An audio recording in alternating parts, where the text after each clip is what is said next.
On accueille Julius Spellman à présent. Julius Spellman qui fait partie des artistes dont on entend beaucoup parler depuis quelques mois ici au 106. Bonsoir Julius Spellman. Bonsoir. Un projet un peu mystérieux, je le disais un petit peu, qui prend son temps. Comment ça se met en place cette histoire ? Pourquoi tant de mystère finalement ? Bah c'est le projet de l'ombre, on va dire que j'aime pas trop... Je suis pas très exhibe, quoi, on va dire. Ouais. J'aime pas trop me vanter et j'aime pas trop apporter des prémices. Et en plus, je sais que ça a pu m'arriver des fois d'apporter des débuts de réponse à des gens, à un public qui est déçu au final parce que ça tout a changé. Ou voilà, je préfère prendre le temps de ma folie et de mes changements de route. Tout a changé, ça veut dire que le fil à tirer, il a été long à tirer justement. Ouais, franchement, ça a été un super long processus, on va dire, vis-à-vis de la sortie de ce projet-là. Moi, j'ai un album que j'ai. Il y a des potes qui passent devant le studio du 106. J'ai un album, enfin le premier EP là qui est sorti en juin dernier. C'est un florilège de plein de choses, de plein d'années, on va dire. Il y a des trucs qui sont vraiment, on va dire, récents, qui sont sortis pas loin de cette date-là. Il y a des trucs que j'avais ressortis de mon vieux sac et que j'ai remodernisé pour que ça puisse passer en cohésion avec tout le reste de l'EP. Mais en vrai, c'est un projet qui a mis beaucoup de temps. Ça fait combien de temps que vous pensez à tout ça ? Alors moi en fait l'objectif de ce groupe là c'était la formation live. Là ces dernières années c'était la formation live, de me dire je vais jouer avec des gens, je vais amener ça live parce que le R&B, la soul, la new soul, etc. en studio on connaît. Voilà, maintenant est-ce qu'on est capable de faire nos preuves en live. Donc moi j'ai commencé cette partie studio là comme toutes les brutes qui font mes influences. Avec Adrien Dépinet de Mankins. Franchement, on a commencé quand on s'est rencontrés en 2012. On a commencé à se dire, ok, on aime ça, let's go. Tant qu'on saura pas le produire, on sort pas de la maison.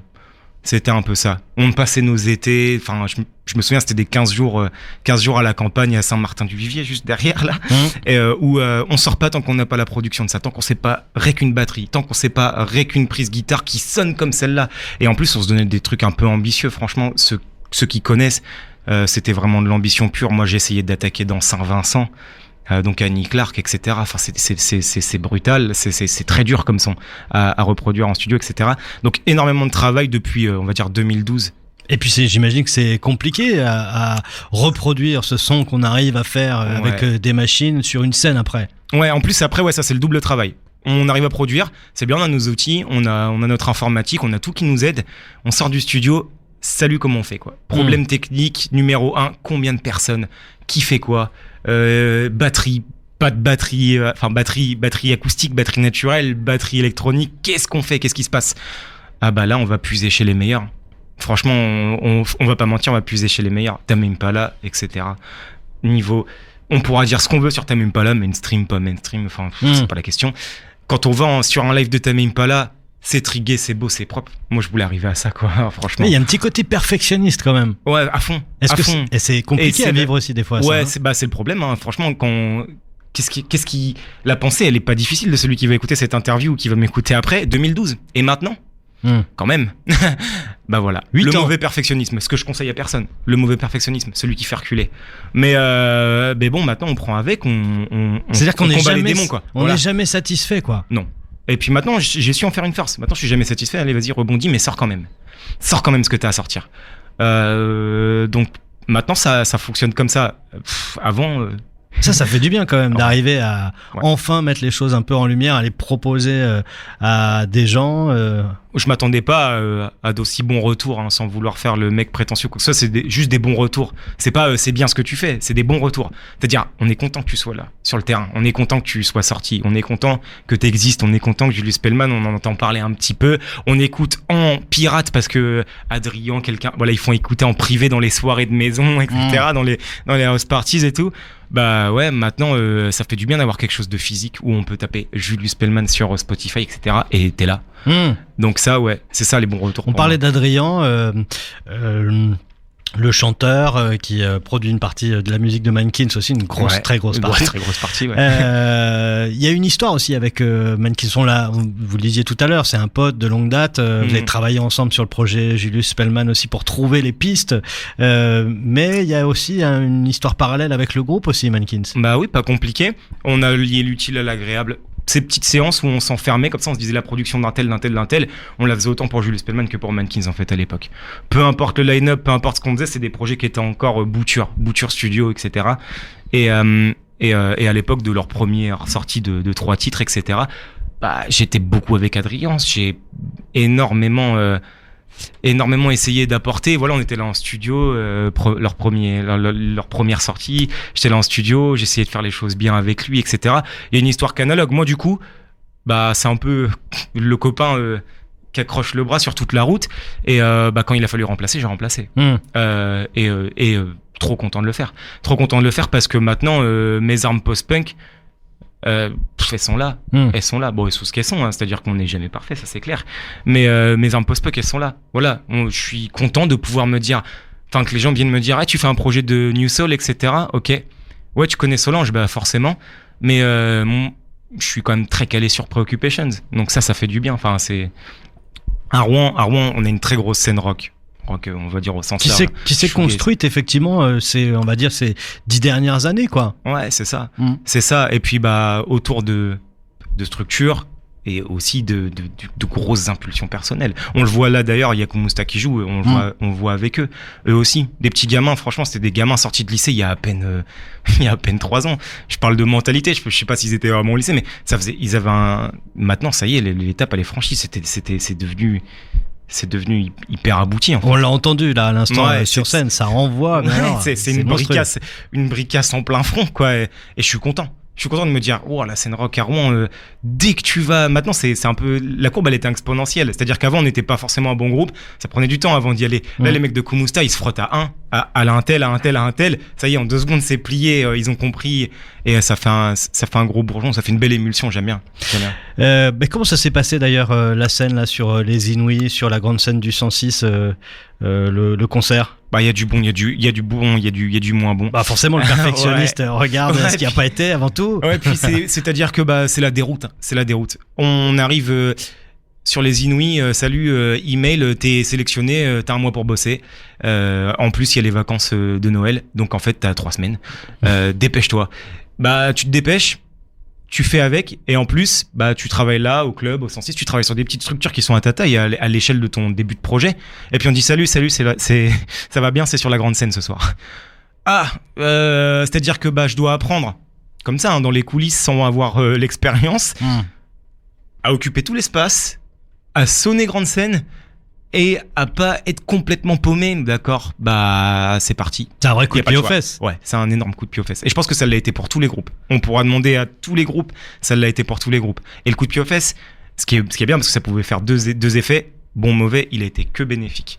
J'ai vu tous les groupes ce soir, et par rapport à il y a 1 mois ou 2 mois, rien à voir. Le 106, il joue un rôle dans cette histoire, puisque le 106 est né il y a à peu près 10 ans aussi. Vous faites partie de cette génération qui a vraiment grandi avec la salle, les collectifs aussi comme Sosa, qui sont nés un petit peu après, mais qui ont accompagné beaucoup la scène. Comment est-ce que effectivement ça a joué un rôle ça dans votre parcours, l'existence de cet endroit? Tout simplement, il y a un truc qui est super simple, c'est les rencontres. Il y a un lieu, si on le retirait au 106, ça ferait vraiment de mal, c'est l'espèce de petit accueil qu'il y a au studio là-haut. Donc il y a un petit accueil, enfin pour ceux qui connaissent pas, il y a un petit comptoir, une table, 2 canapés face à face. Ça, c'est énormissime. J'ai connu des tas de personnes. Et si je les connaissais pas, il y avait Arthur pour me dire, je connais Clément, je te connais toi, vous devriez discuter un petit peu. Et je pense que je peux même pas le mesurer en fait. Ça, je peux même pas le mesurer. C'est même pas des paroles en l'air, je peux pas le mesurer. Je pourrais pas dire a posteriori comme ça, genre qu'est-ce que ça m'a apporté. Il y a, je pense, tellement de choses quoi. Alors effectivement, ça a peut-être provoqué des déclics. Ce qui est sûr, c'est que cette musique, cette culture, vous l'avez en vous depuis longtemps, non? Ouais, ça c'est franchement, c'est pas compliqué du tout. C'est de l'héritage de maman quoi.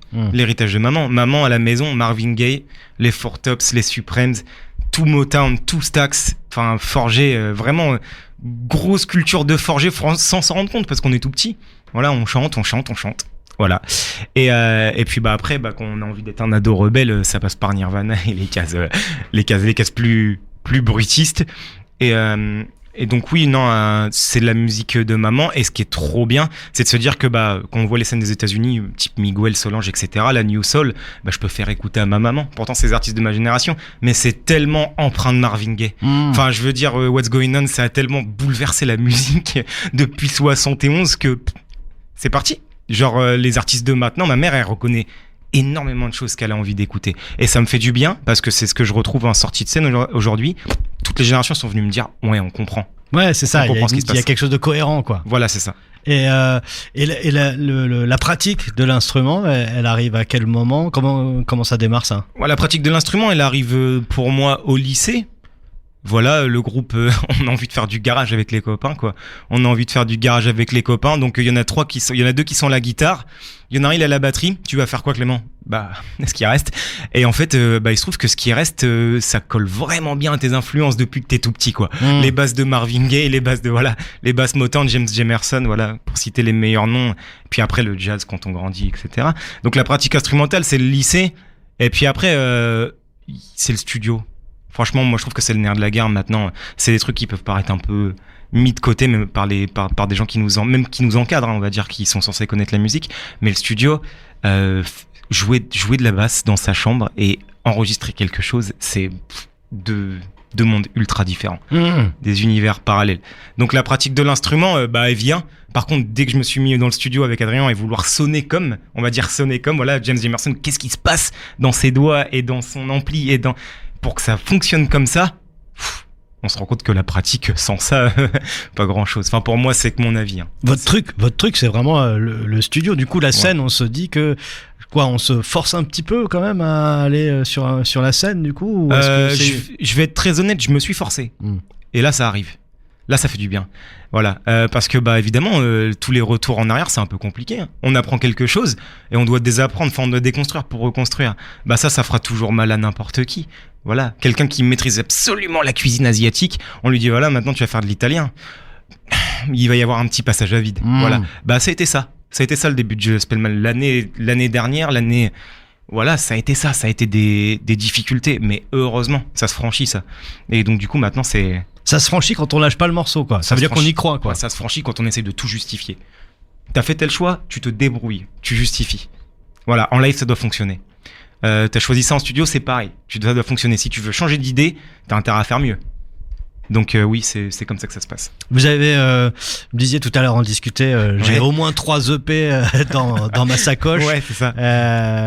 Et donc du coup, qu'est-ce qui va se passer là dans les semaines à venir? On réfléchit au cheminement. Qu'est-ce qui va se passer? Ouais, on réfléchit au cheminement. Déjà, là ce soir, c'est une énorme étape. C'est une énorme étape de franchie parce que nous a permis de bosser et puis maintenant on est carrément clair sur notre live. Et quand t'es pas clair sur ton live et que tu veux proposer quelque chose en sortie, c'est un peu frustré. Mais là maintenant, ça y est, mon deuxième EP, il devrait arriver bientôt. On est en train de le construire, on est en train de fomenter avec les gars parce qu'ils sont quand même ma base de réflexion stratégique. Hein.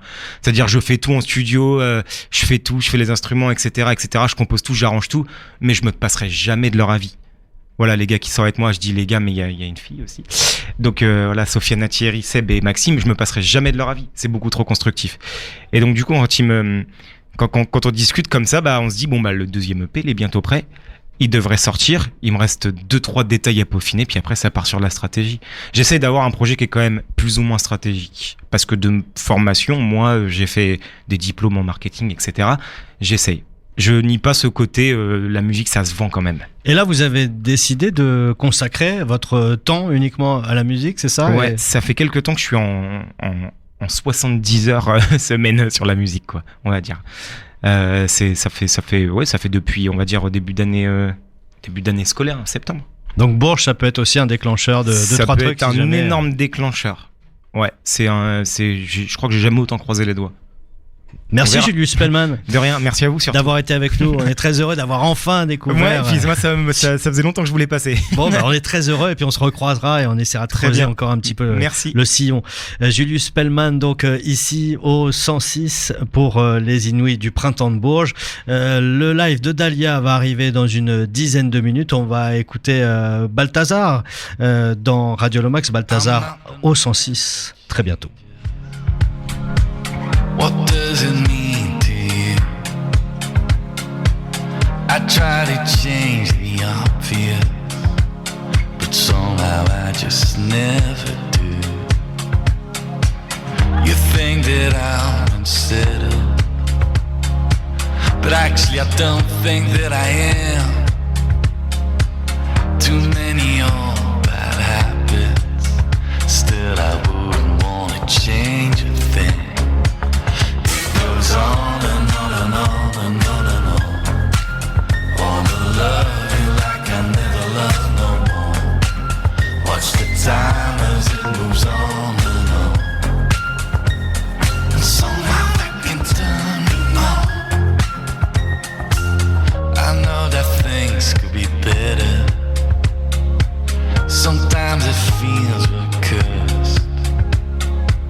But if I imagine those changes, well, somehow they would make it worse. Yeah, you say I'm always looking for something, babe, and it may be yes that I am. But does it mean that I would ever wanna change a thing?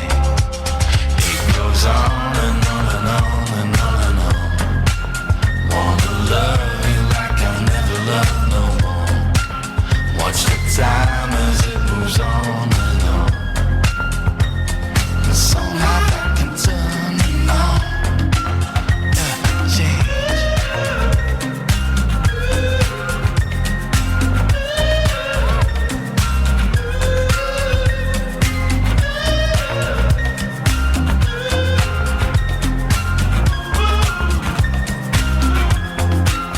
It goes on and on and on and on and on.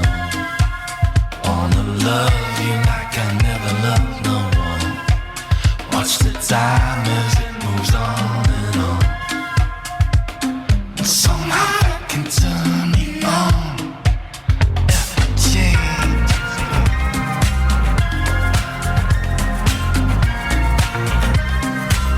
Just take me as I am.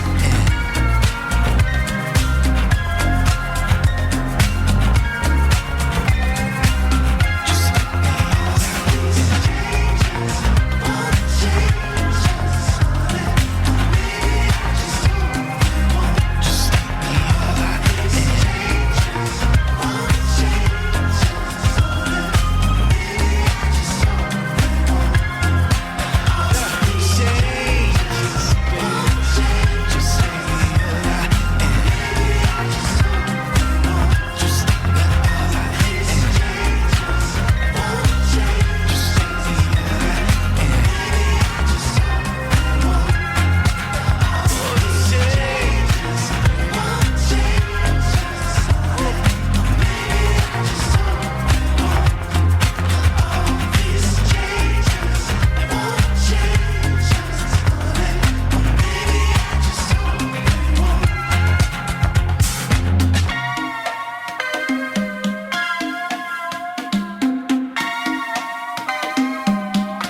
106 en air.